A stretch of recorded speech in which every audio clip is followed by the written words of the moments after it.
Dans la vidéo précédente, nous avons découvert quelque chose d'étrange.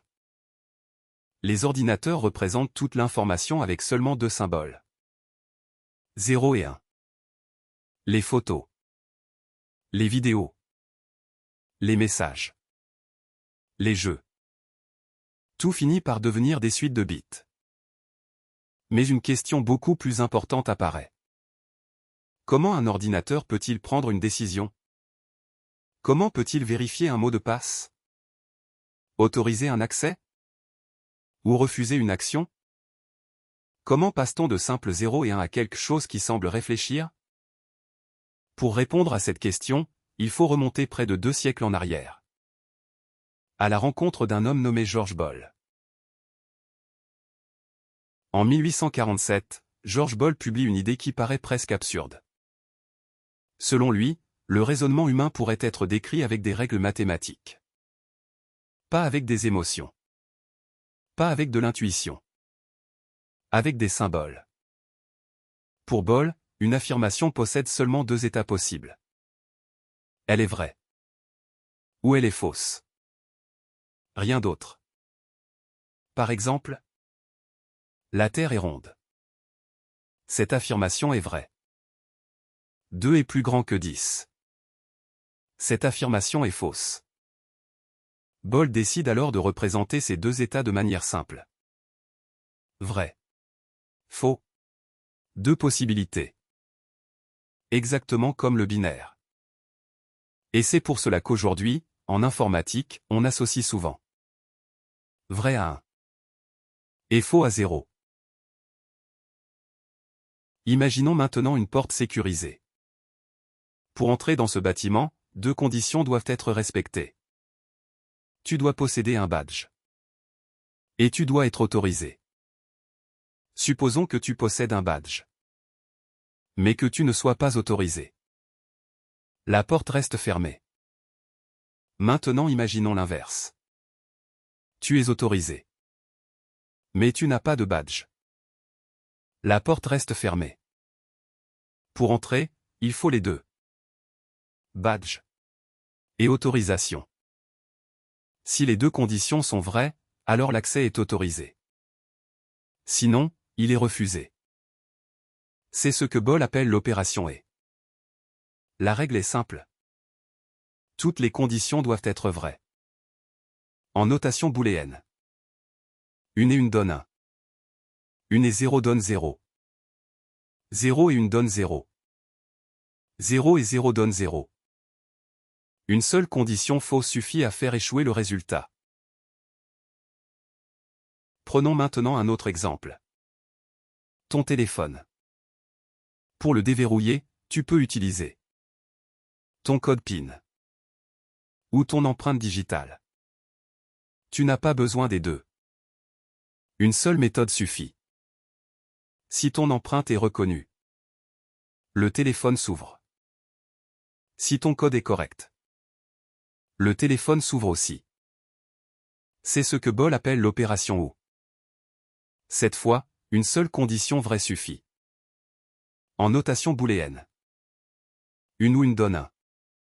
1 ou 0 donne 1. 0 ou 1 donne 1. 0 ou 0 donne 0. La seule situation où le résultat est faux, c'est lorsque toutes les conditions sont fausses. Il existe une dernière opération extrêmement importante. Non. Elle est très simple. Elle inverse le résultat. Si quelque chose est vrai, non le rend faux. Si quelque chose est faux, non le rend vrai.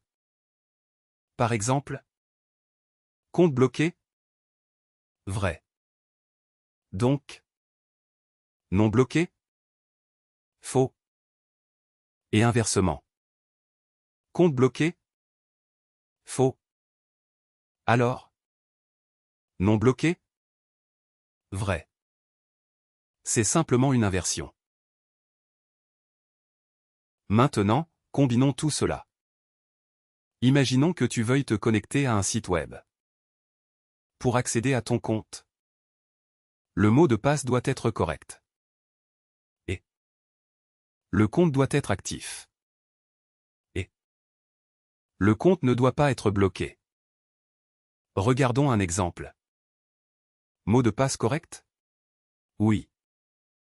Compte actif? Oui. Compte bloqué? Non. En langage booléen, cela devient vrai et non faux. Non faux devient vrai. Nous obtenons donc vrai et vrai. Le résultat final est vrai. Connexion autorisée. Et c'est exactement comme cela qu'un ordinateur prend ses décisions. Il ne comprend pas vraiment ce qu'est un utilisateur. Il ne comprend pas ce qu'est un mot de passe. Il applique simplement des règles logiques. Encore. Et encore. Et encore. Des milliards de fois. Et c'est là que cette histoire devient fascinante.